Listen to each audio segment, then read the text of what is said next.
was in the heart of it, where it all happened, in the dark of it. I'm talking all the graphics. Do I ever miss a block? Man, they all lasted. I think it's heaven at the top till it all crashed. I was functioning with the rep cause I was one of them. Look, every soldier around kept a gun on them. Everything looking for him, running up on them. I got some pictures in my mind, I could never post them. It was explosive every day, we made a show of it. Tried to get rich and died trying, had to go for it. The generation off the killer made you know of it. But it's hard to be proud when you're grown from it. The clear wrong of it, it seemed right then.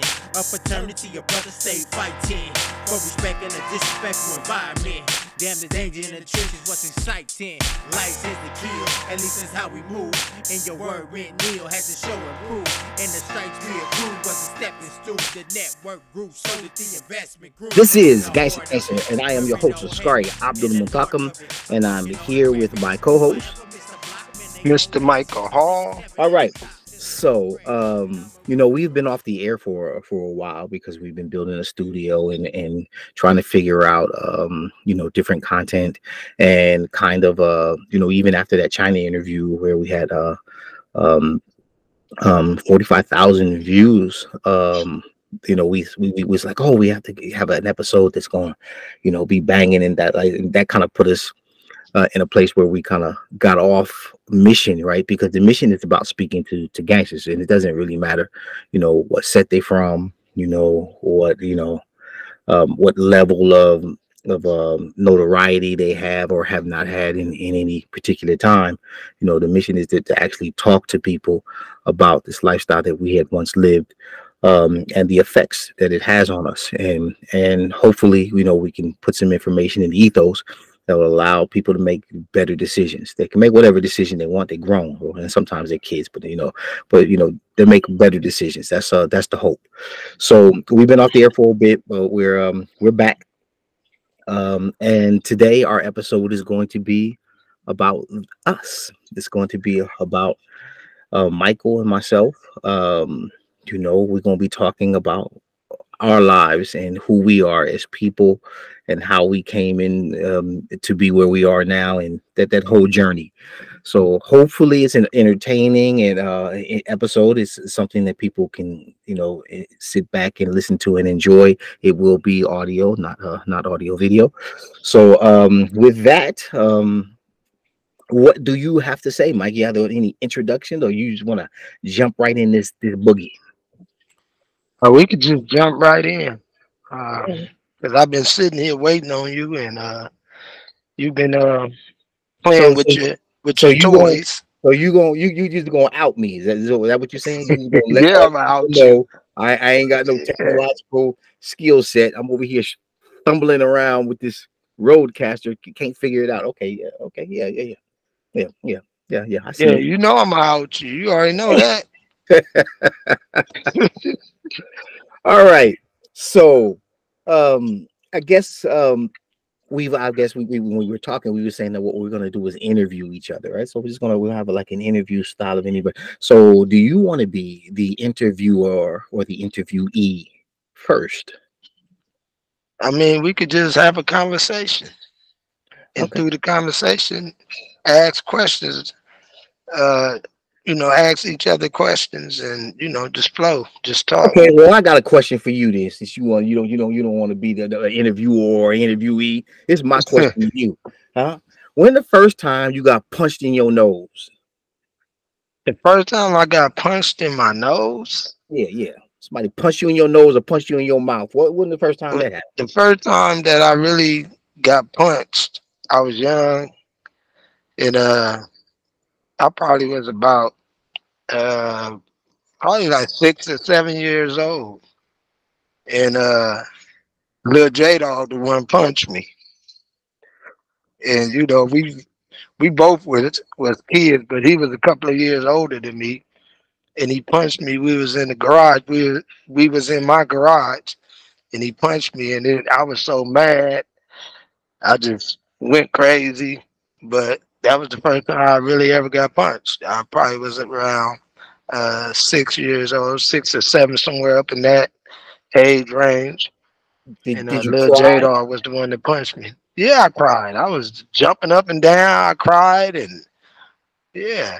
Was it the rage cry or the hurt It cry? was the rage cry. Yeah. So It see, was the rage cry. people will be familiar with that rage cry, right? You know, they can't Right. rage cry the kids. Yeah, it was the rage cry. I was hot. So how did that end? Did it end with one of y'all with an ass whooping, or what? How did that It end? ended where I had a black eye the next day. That was the end of it. Baby, Doug getting it in at 6 years old, baby. Look, I got my first black eye when I was 6. Right, because I think I was like I kept pushing him, and like the older, like it was older guys there, like our older brother and them, they was there, older guys on the block, and they was like edging me on, Right. and I kept like pushing him, and he just got enough of that and socked me in the eye, and it was over with. You rolling around on the ground. I was like, jumping up. And that was the end of it. The next day, I remember having a black eye. Probably So was like my. how old were you when you realized your brother was a banger? When I realized he was a banger, I probably was around, I would say about 11. Mhm. 11, up in that little area.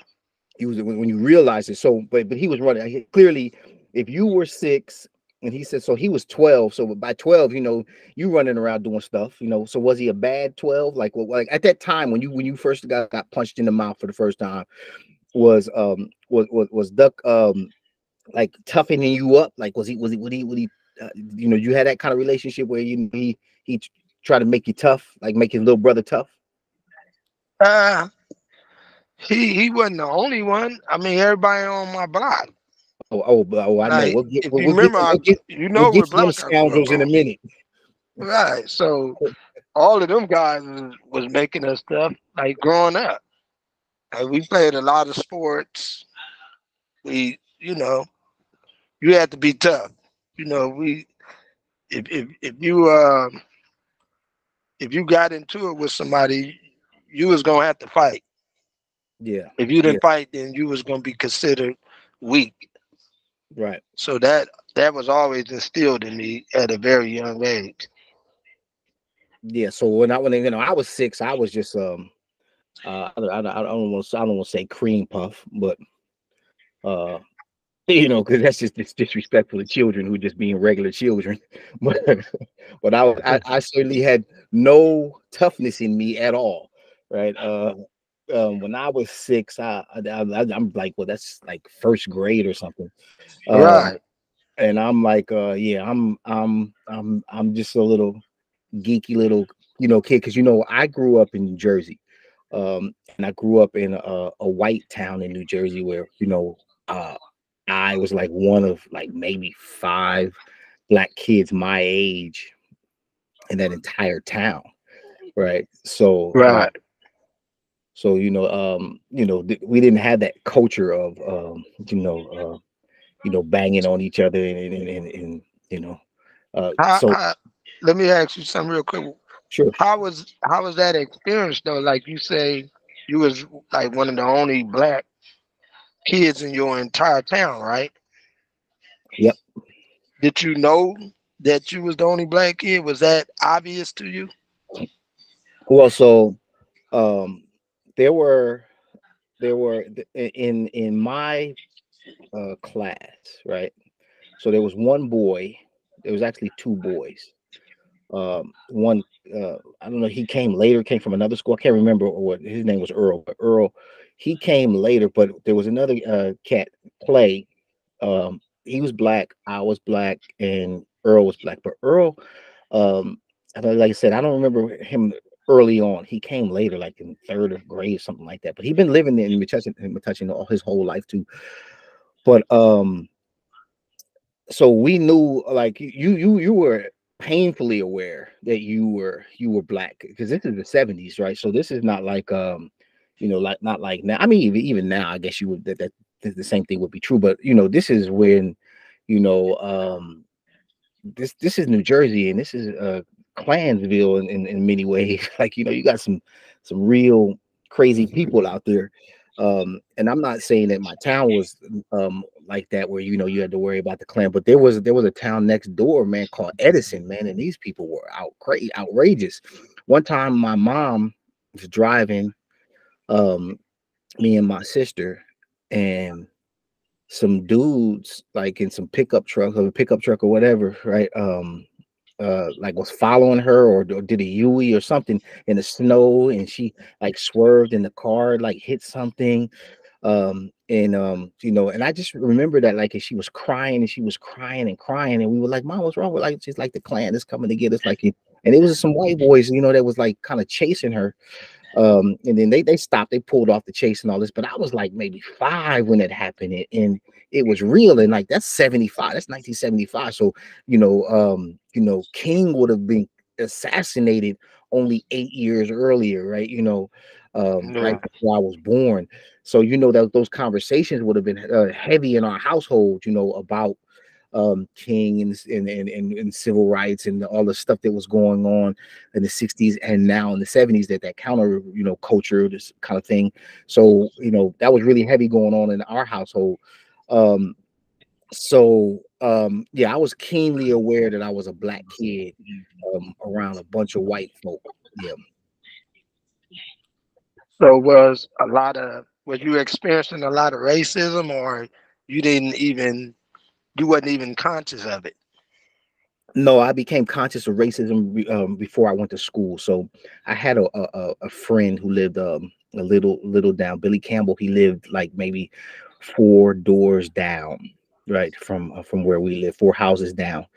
Um, and so we were exactly the same age. Our birthdays were days apart or something. We used to like have a birthday little parties, like almost simultaneous. Like our mine would be 1 week, his would be the next week, or 2 weeks later, or something, or vice versa, right? And he's a little white kid, right? And we're kids, so when you're kids, you're just playing with kids. You're not tripping off of race and all that. That's not what children do. But parents do that, right? So um uh what happened is that when it came time to go to school, they let Billy go to kindergarten, and then they told me I couldn't go to the next year, right? So there's like a cutoff. I think we talked about this with Dr. Tanya a little bit, that there's a cutoff. And I got caught up in that cutoff, but Billy, because he was white, they let him in even though he was in the same cutoff. So that kind of actually created a rift between our parents, right? Because they were um they were hollering and screaming at each other about why Billy was able to go to school and I wasn't. And it was only because I was black. They did the special thing for the white kid, but for me, they like, nah, you got to follow the rules. You hit the cutoff, you can't go to school till next year. So that was the first time I kind of realized there was a race problem in America. And yeah, and it does. You're aware of it throughout your school years. You process it differently because you're a kid, but I was absolutely aware of it. Yeah. Yeah, for me, I wasn't aware of racism or anything like that growing up at all. I didn't think nothing about race. I grew up around black people, so to me, I thought it was way more black people in America, or at least in my surroundings, than anything else. Right. And I just thought that was the normal existence. Uh, I wasn't conscious of any type of racism. When I first became conscious of racism and race and all of those things is when I watched Roots, the movie Roots, and that's when it really just hit me. That movie, like that movie, I really began to dislike white people after watching that movie. And Yeah. I became real conscious of the race uh, issue in America after watching that movie. Yeah, yeah. I saw Roots as well, like that. Like my pops would make us or watch Roots. Um, it wasn't like you say make us. It actually was very enjoyable. But we watched that whole series as it came out. That mini Exactly. series, I think every black family in the country, while that was going on, Right. sat around that television, of that age, sat around the television and watched that series as it came out.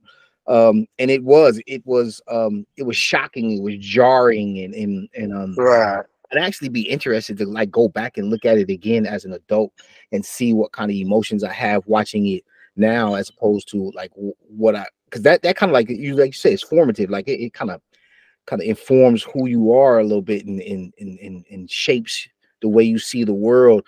And you're Right. either going to see yourself as a victim, or um it's going to ignite in you, some passion to Right.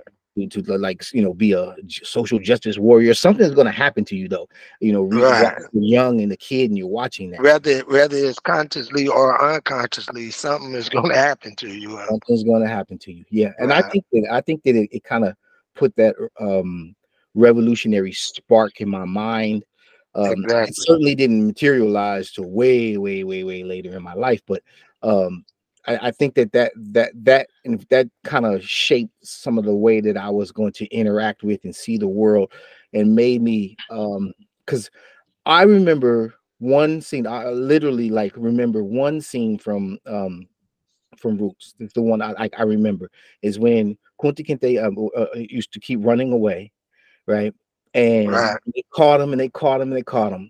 And remember, Good Times was out at the time, and John Amos was playing Kunti Kinte as an adult. So, Right. for me, that was just JJ's father. Like, oh, JJ's father is Kunti Kinte, right? So, um, um, but when he kept it, and he said, "What's your name, boy?" And then you had Lamar Burton playing Kunta Kinte as a younger person, right? And he's like, what's your name, boy? What's your name, boy? And he kept whooping him, right? Boom. He kept saying Toby. He kept saying Uti Kente. Kunta Kinte, Kunta Kinte, and he just kept whipping him and kept whipping him until he finally said, what's your name, boy? He said Toby.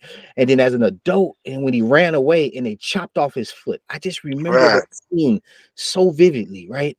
And Right. I'm like, whoa. And it kind of, Because especially when, us, well, I know for me being a kid, I'm really personalizing this stuff. This stuff is really, to me, going on. You know what I'm saying? Like, I'm really, even though it really did happen, but, it's really like I'm looking at LeVar Burton and them as really the people, right. in my little young mind. So let me ask you this, because it would have been different for me, because I didn't start experiencing LAPD brutality till the 80s. Um, you lived here, so I didn't come here. I didn't come to California until 82. Right.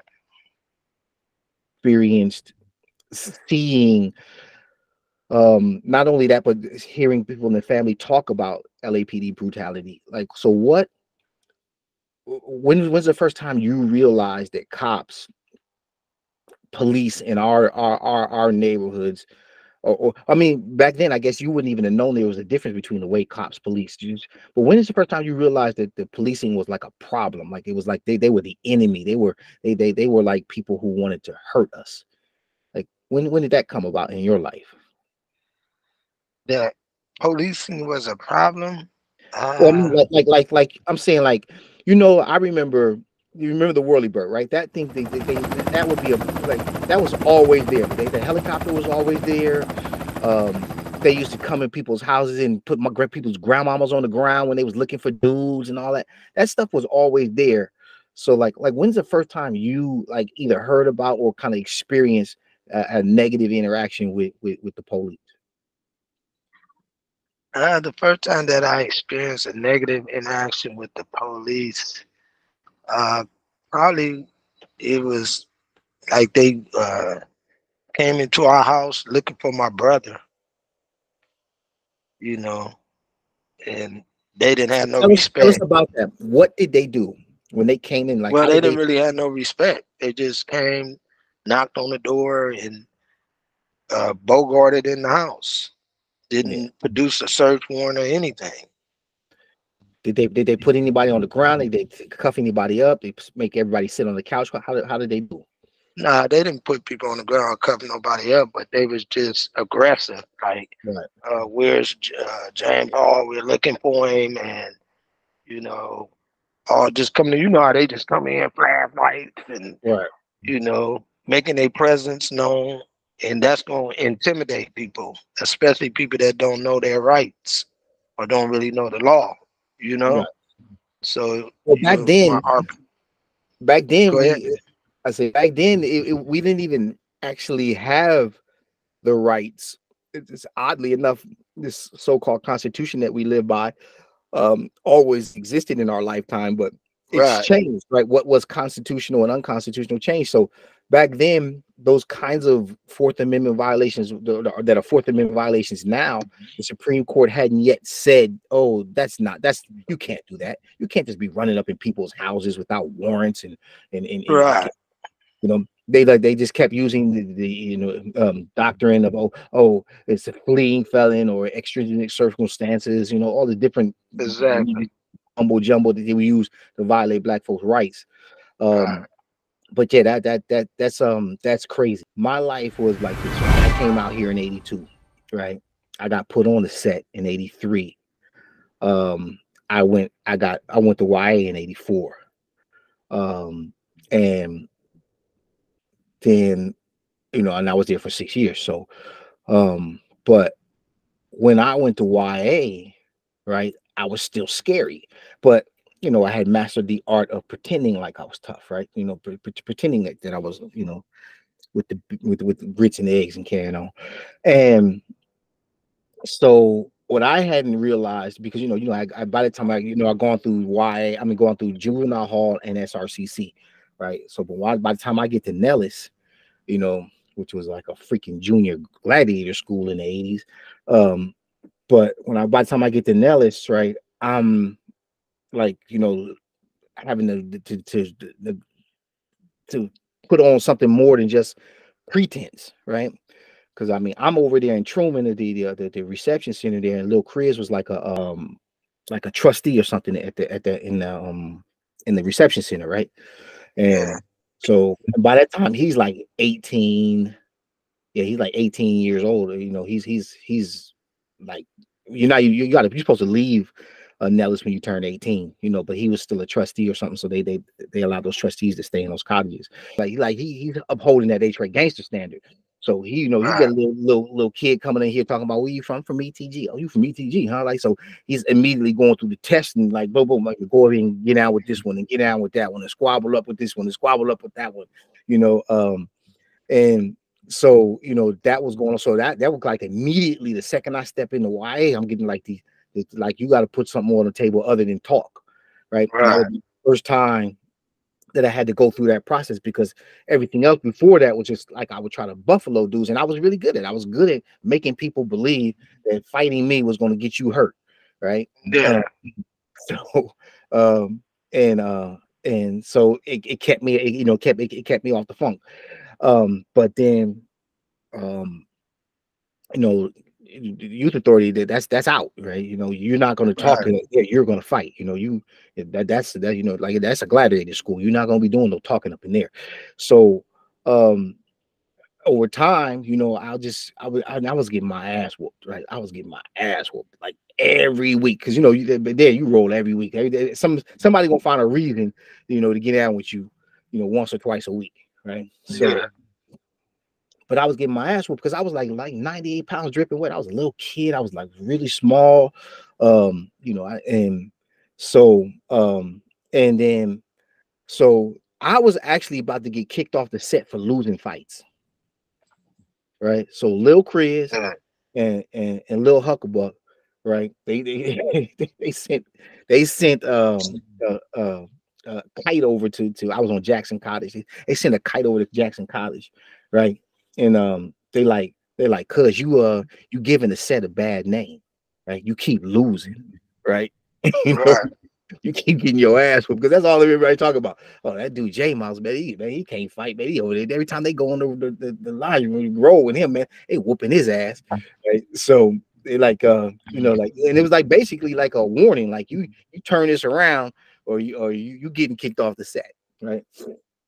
So and I mean that wasn't like my motivation for what this story I guess I'm about to give now, but it I guess it was that was the backdrop, right? So you know, now when it changed for me, right? When everything changed for me is with a cat, Frog, from the coast, right? So Lil Frog, he did something to me, you know. It was related to my package, like because back then your mom could bring you, drop your stuff off at visiting, and you'd bring your stuff back. But whatever it was related to something that my mom had brought, a package or something. And we had fought like 3-4 times before, right? So he knew I was an easy you know, fight. He knew I wasn't gonna back down. Like, you know, I wasn't never marking out. That wasn't like no somebody would call me out and then I wouldn't scrap, right? Because I was scrapping with cats, man. It was big and I was just getting mollywopped, but I would scrap. Now, so the boy, he knew it was an easy fight. So he come on, he's picking on me. So this day, whatever he did, I would it just enraged me. And it was the first time I called somebody out, because every time the other time everybody else had to call me out. Oh man, we gotta roll, we gotta roll, right? So I just turned to this dude, man, we gotta roll. And so, and for the listeners who don't know what that means, when you say we gotta roll, that means you got to go in the laundry room or into I don't want to say cells because it was YA, but they were rooms, and you had to get down with the cat, right? So that's what we call rolling. So I said, man, we got to roll. And so we went back in that laundry room and I beat the dog mess out, because the first time in my life I fought with rage. Right. Right. And yeah, and I got him. And I came out of that room, right, changed, right? Right. Came out that room changed. And I don't want to say I wasn't afraid anymore, because I don't think that was true at all, because as I analyzed things, you know, later in my life, I think it just, my relationship with fear changed. Right. And then you probably gained a little more confidence because you had did what you did. Yeah. I associated it with rage, right? That right. was my I mean, I believe it was rage, because that happened to me before too when I was young. Where I just got so mad, I just beat this kid up. You know, I think I probably was in the 3rd grade when this happened, but this kid, he was like my best friend, but I can't remember exactly what occurred, but I just remember getting so mad and I just flighted him, and like I just almost blacked out, and just, you know, when it was over with, I had, you know, beat the shit out of him. Right. So that's I understand what you're saying as far as the rage part of it, and then afterwards, you feeling like, dang, I can fight. Right. Feeling like I can really fight or whatever, you know. So yeah, I get it. That gave you confidence. Yeah. To where now, when you go into your next fight, now you're more confident, because really a lot of that stuff be a mental thing too. If you believe that you ain't gonna win, you ain't gonna win, you know? Right. So what I learned to do was fight mad, right? So that was the lesson for me, right? Fight mad. Right. Because, you know, we talked about this before, right? You know, there's kind of like a thing that some dudes have, right? I call it a tick, because I ain't got no language for, you know, for what it might be. I'm not a psychologist, so I don't know, but I just call it a tick. Like, some dudes got a tick. Right, some dudes, there's a thing. It's like a switch. Like, they switch that thing on. They go bananas, right? Right. And so that's kind of what happened with me that day. Is that switch came on. You know, that boom. And so anytime I fought after that, I fought with rage. Right, I fought with anger. And most dudes don't do that, right? Most particularly when you're young at that age, you doing it because you're trying to impress the homie over here, impress this dude, impress that. So you just, you know, calling dudes out, or, you know, whatever, because that's the rules. Like, or somebody, you know, somebody violated a rule or whatever. So y'all got to go and get it in. But the dude fought with rage, right? you know, they were most often victorious, and I know, and that's what I found. So I used to just like always fight, like after that fight with rage, and then I had you know, like a rule about never, like never give up, right? Make the police Right. pull you off the dude, right? Like that's Right. a, I developed that in YA too, like so, like, and so then when I started getting a reputation for being quote unquote down, you know, being a rider, um, that just fueled that nonsense even more. Like, oh, you know, now I can be somebody, because I grew up in a household where, you know, I felt like I was nobody, right? I felt like I was always being set upon by my father. I felt like, you know, that you know, that, you know, even as an adult, I was always, I analyzed back and forth whether or not I even think my father loved me or not. You know, and I'm sure he did. But I do. That's a struggle I have, and ask my question, like who would treat their children like this? Like who would do that to a little boy? Like beat on him like that? Like, and that's the reason I was so scared, so afraid of the world, because I used to beat a lot, and you know that instills fear in you. But Right. you know, and I want to talk about that too, right? Because I think that's like a theme that goes on with gangsters too. That many gangsters, right, are like physically abused as children, right? And the theme that I want to talk about, you know, with that is like, man, people are not realizing, man, if you put kids in fear, physical fear of themselves, whenever they in their life, however it happens, they start to overcome that fear, they become beasts. Right? You know, Right. you're always saying this thing, hurt people, hurt people. That's a Right. real thing. Right. You're right. I mean, I remember being bullied when I was around in the second grade, and just at being bullied, I used to run home, from school. So the person didn't ever get a chance to really hit me or anything.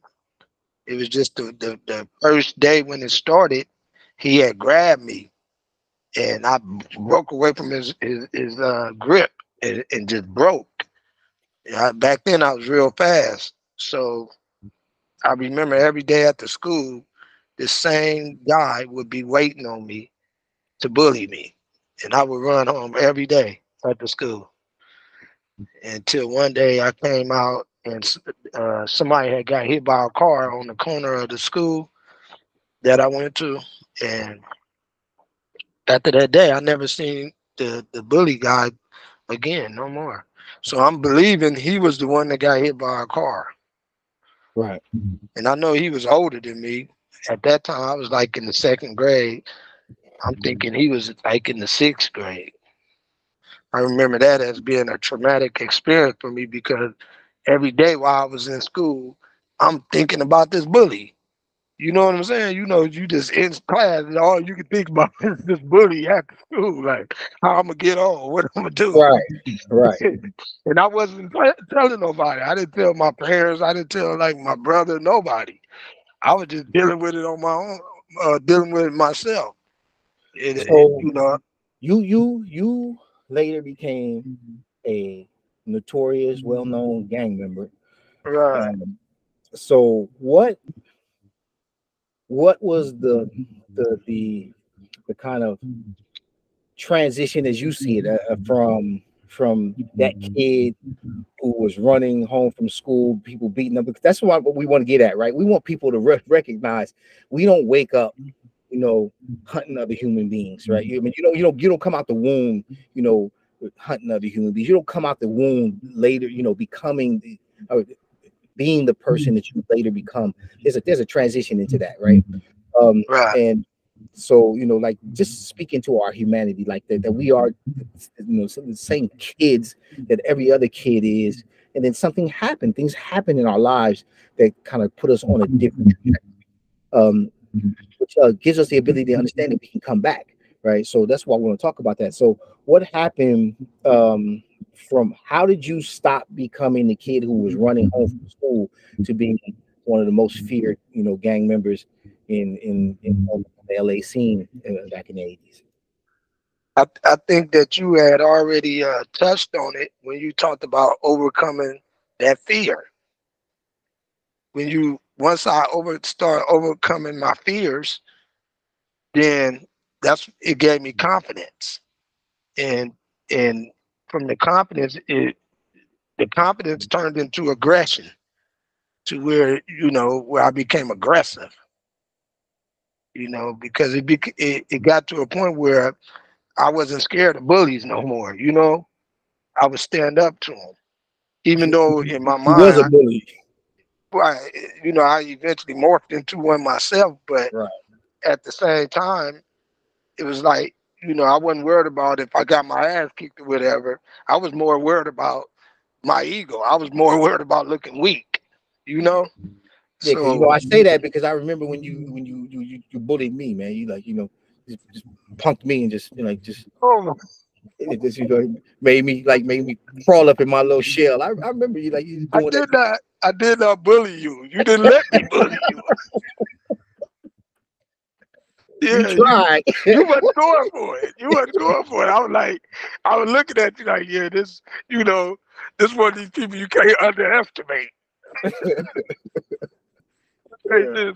Sometimes how a bully will do too much. Yeah. It'll backfire on him. Yeah. I wasn't falling for that trap. I was like, yeah, there's something about this dude right here. I'm gonna let this one go. Hey, I say that to people all the time, right? That it's true of us, of those people who have that certain thing in us. You can see it in our eyes. You can see, and it doesn't like necessarily like when you just, but when it clicks, right? So some people are talking to me and I'm normal, and Right. then like something that facial thing will change and they're looking at you like, whoa. What the hell just happened right here, right? You see that in a lot of people, and I see that in other people. I like, okay. I said, yeah, I know. Ooh. I said, yeah, I know what you are. I can just look at him. When you just like, I'm like, ooh, look at that. When the dude just start talking about something, he ain't even angry or nothing. He just start talking. His mind go there. He start remembering something. I'm like, oh yeah. He one of us. Absolutely. Yeah.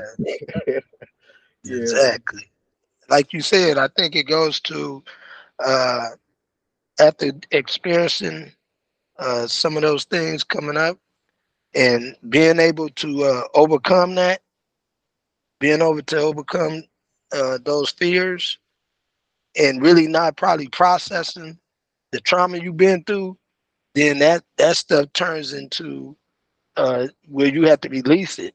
And I guess the only way you can release it is through violence or through aggression, Right.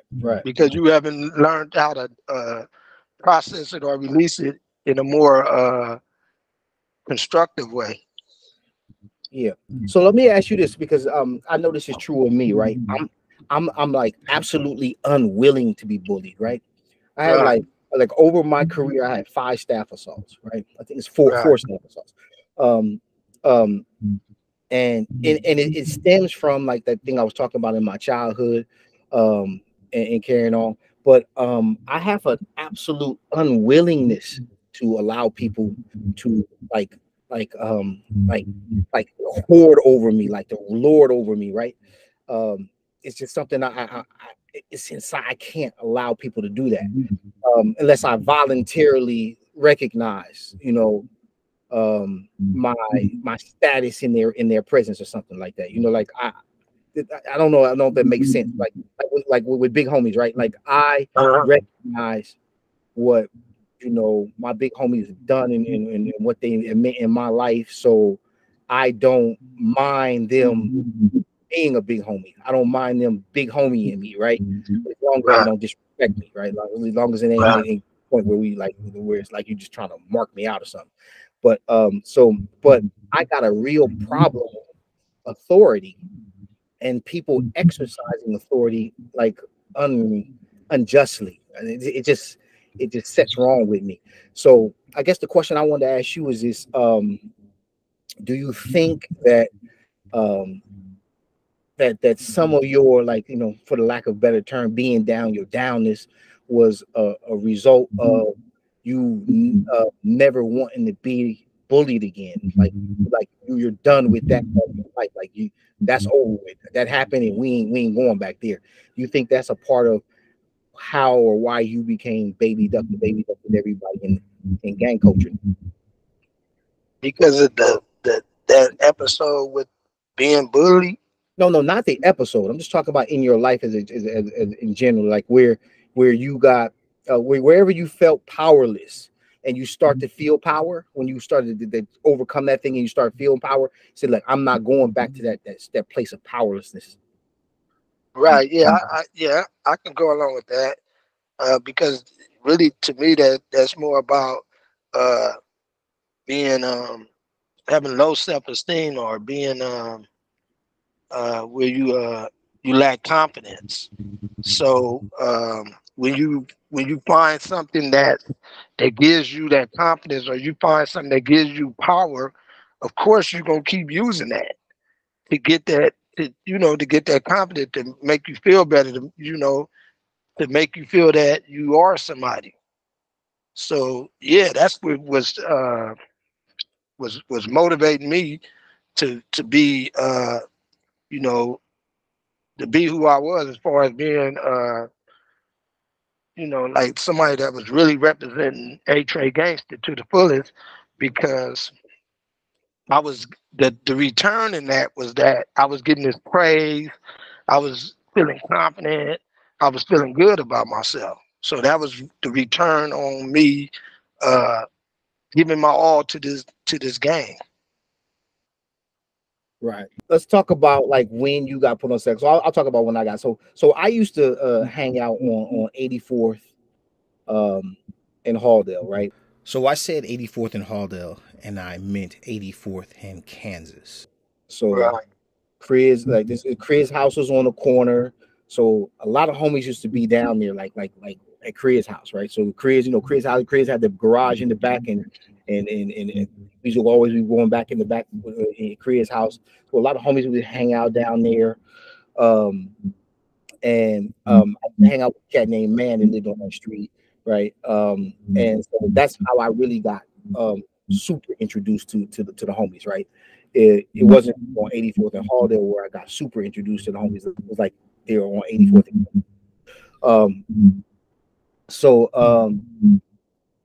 But Chili Red used to, Chili Red like lived across the street from Man.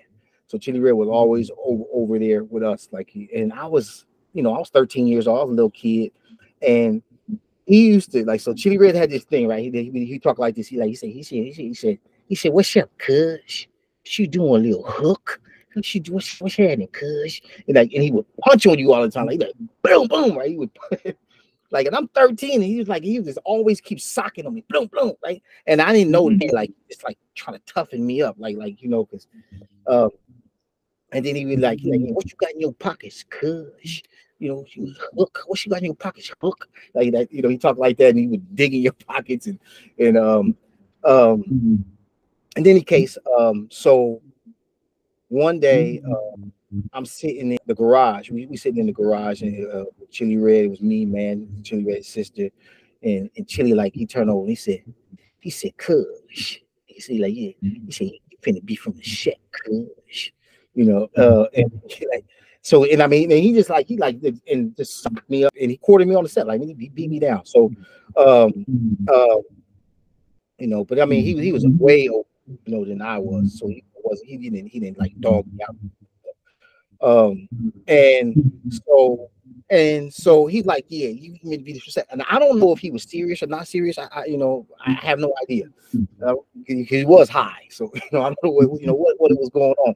But that was for me. Oh yeah, okay. I'm from the set now, right? So I'm from the set now. So it gave me carte blanche to start going up the street, right? So now when I used to be down in the street with Man, and then I started going up the street, a little Crips, into the big Chris house, and hanging with a couple of homies in the garage and all this other stuff. But I'm still a little kid. We riding our bikes, and we're still young. This is it's like that wannabe stage. But anyway, when I go to YA, right? When I go to YA, I'm feeling like this this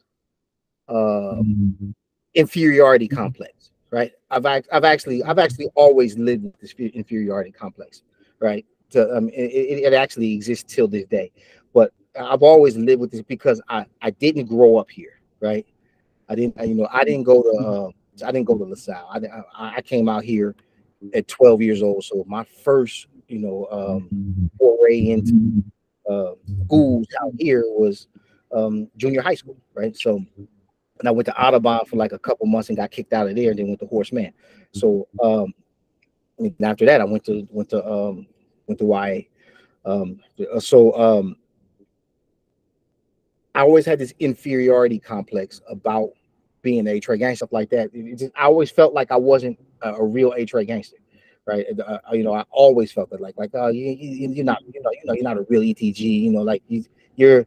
So I always felt inferior about that. I always had an inferiority complex about that, and my whole push kind of was about overcoming that inferiority complex, because I was like, you got to do something to distinguish yourself because you are less than. You're not really an ETG. So, I thought everybody got quartered on with 10, 15 dudes running around bopping them out, right? I thought that was everybody's experience. So when I got put on in the garage by Tilly Red, punching on me, talking about you from the set now, I was like, oh, that's not enough, right? That's not enough. That's not even, and so I always had kind of had that kind of inferiority complex. As I'm talking, I can feel, I mean, you probably hear it in my voice. I feel something, right? I feel almost, I don't know, it's crazy. But I literally feel right now like that little kid who it's like, oh, you're not ETG. I'm feeling it at this moment. It's kind of crazy. That's crazy. I don't even know how to process it, because I'm not. So, but no, that was like my experience. That's how I came into the set, was just hanging out, and then eventually the people I was hanging around with were Eight Trey Gangsters, and then Chili put me on, and then I started hanging with Lil Bird and that back there in that era, but we were just kids, we were very young. But yeah, that was my experience. That's how I came to be a part of the set. Everybody got a different way that they came. So what was the way that you became a Eight Trey Gangster? That was, for me, I grew up on 90th, so whatever they was doing, I was gonna do, Right. So whatever the older guys on my block was doing, that's what I did. And I remember one time, Lil Duck, he had, well, I'm gonna say he whooped on me, but one thing about it back then, I don't care how big you was, I was gonna fight you back, So, he socked on me or whatever, but he gave me the name. He was like, "You gonna be Baby Duck." So from that point on, that became my name. It was even a time where he was like, "You not Baby Duck." A little after that, you know what I'm saying? How back then people was like, they might tell you something, but they'll turn around and be like, "Yeah, that ain't you." You feel me? But once he had gave me that, I was like, "That's me." I know you ain't gonna be able to take this back, because I need Baby Ducks. right. Because at first I was making up names. At first I was just calling myself all kind of different names. But once he gave me that name, then I felt like, okay, now I'm under him, and this is making me legit. This is making me official.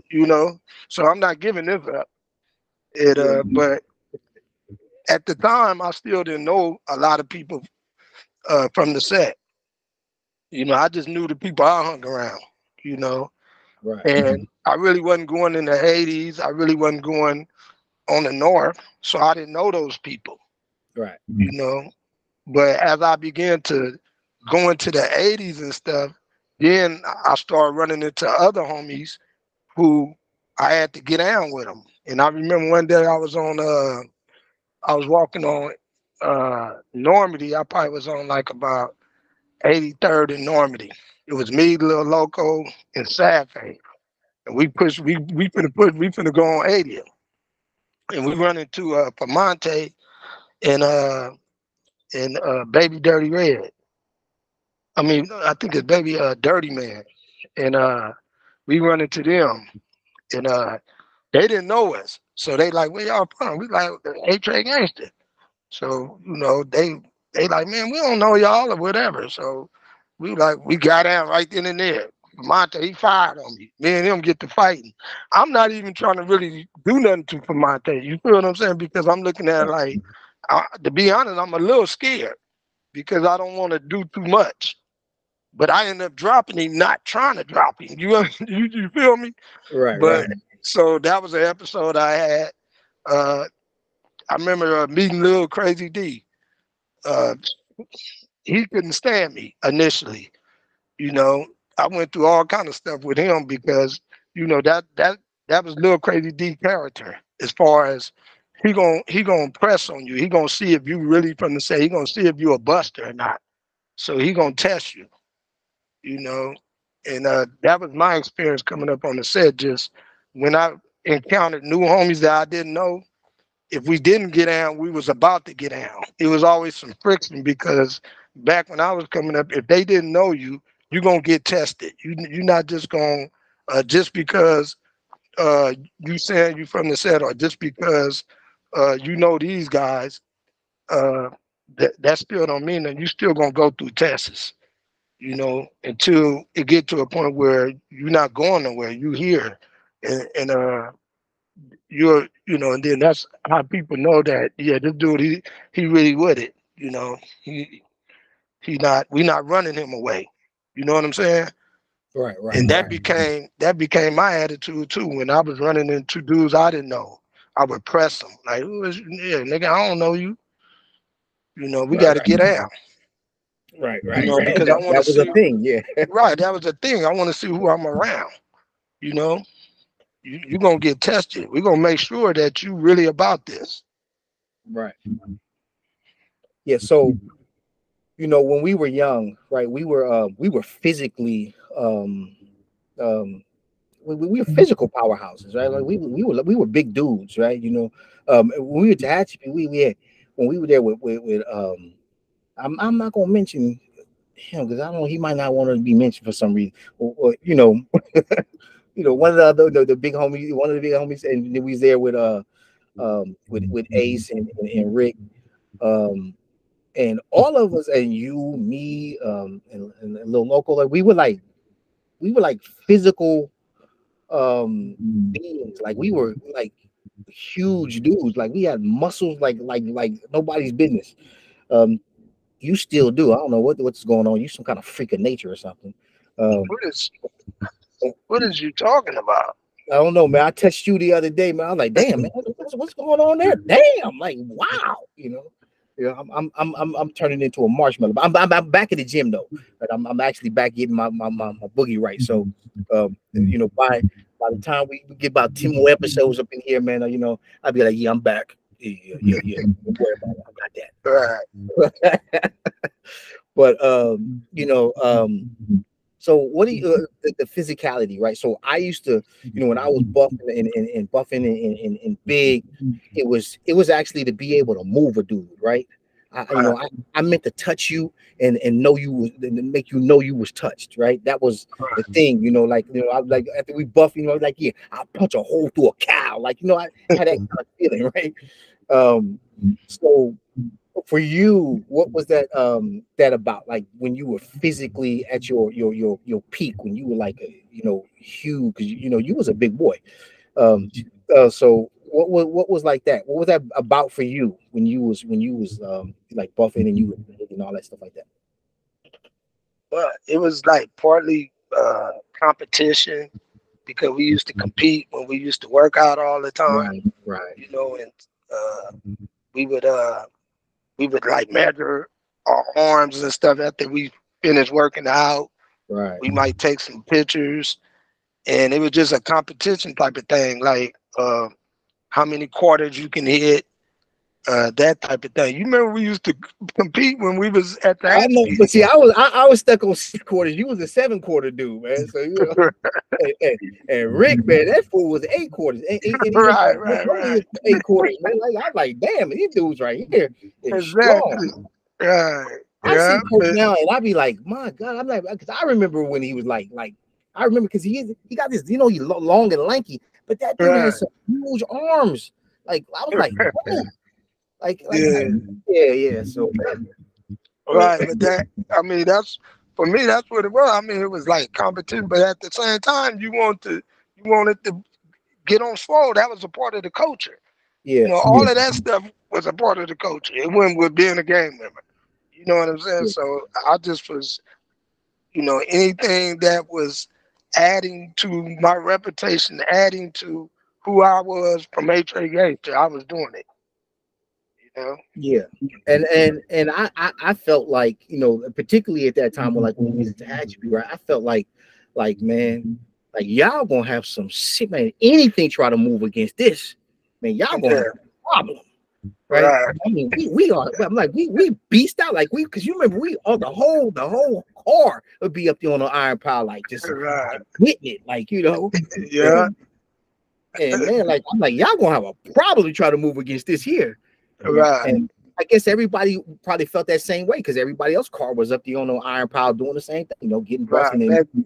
Back then, most well, what I can remember, everybody, the majority of the people was doing some type of exercise. They was either lifting weights or they was doing burpees, playing basketball, handball. They was, you know, people was active. You know, when I paroled in 2022, it wasn't that it wasn't like that. You know, a lot of them youngsters they not working out. Yeah, I'm you know, speaking of which, I do recall this incident happening. And I need to talk to you about this. So we were playing basketball, and you was about 18 or 20 feet from the rim. You brought that up last time. Yeah, you did a shot, man. Boom! I jumped straight up in the air, and like just the tip of my finger, like bam, like hit that ball. And you know what you said to me? What, foul? Yeah, you said shot blocking. I'm like, shot blocking? You 20 feet from the rim. Well, hey, I had some hops on you that day, boy. I put it up there. So you goaltended, you did some goaltend type stuff. That's what you said, goaltending. Like goaltending. I'm like, Right. I'm a 20. You literally I passed the 3-point line. How can I possibly goaltend? You was down there by the three. You was down there by Oh, the I rim. jumped straight up in your. I was right in your face. Jumped straight up. And like, yeah, I got him. Like, yeah, I got him. To this day, you disputing that because you didn't want to be blocked by young Oscar, but that's okay. Yeah. But like that's what you saying, like competition was always like really a part of like who we were, like we would be competing. Right. I was talking with actually I have political education every Tuesday, part of the nonprofit I work with. And Dr. Widener was talking and he was saying he's like, yeah, no, I think it was Dr. Tanya. No, it was Dr. Tanya who was talking to us on the podcast. She was talking about resources, like the people are competing for resources, people in prison. Right, exactly. We had reputations, and everybody was like, and that was one of the things that we did. People would be competing for all kinds of things in that time, man. That was just a part of who we were. That competition, became a part of the culture, and that's one of the things that happens in with the killing as well, right? That became a competition, right? Particularly between Eight Trey Gangsters and 6-0, right? It was like let's figure out who can give who the most funerals, right? Like let's smack who, it was always a competition, and it always was let's up the ante a little bit more, right? Up the ante a little bit more. As we are older, right? You know, we sit back and we look at them dudes and be like, damn, man, them dudes is like down the hill, right? You know, we kids, we claiming, you know, that they ain't nothing, they bunch of marks and blah blah blah blah. But you know, the reality is, you know, that ain't true because you're scared to death that they dudes finna roll through and smoke you. But I know that they had to feel the same way about us, right? That you know, that but that was the thing. There was a competition, like, man, it's like, man, like there was a deadly I mean, war. that's how I started thinking about gang banging. Really, that's what it is. It's a competition. People are competing. You know, that's why when you hitting up on the wall, you hitting up your set, you put #1, you know, and you know you compete. You trying to be the #1 set. Right. That's what, at least with, you know, when I was growing up, that's what I got from it. Like, you know, we the #1 set. Can't nobody fuck with us. I got some pictures in my mind, I could never post them. It was explosive every day, we made a show of it. Tried to get rich and died trying, had to go for it. The generation off the killer made you know of it. But it's hard to be proud when you're grown from it. The clear wrong of it, it seemed right then. A fraternity of brothers stay fighting for respect and a disrespectful environment. Damn, the danger in the trenches was exciting. Life is the kill, at least that's how we move. And your word went nil, had to show and prove. And the stripes we approved was a stepping stool. The network grew, so did the investment grew. I was in the heart of it.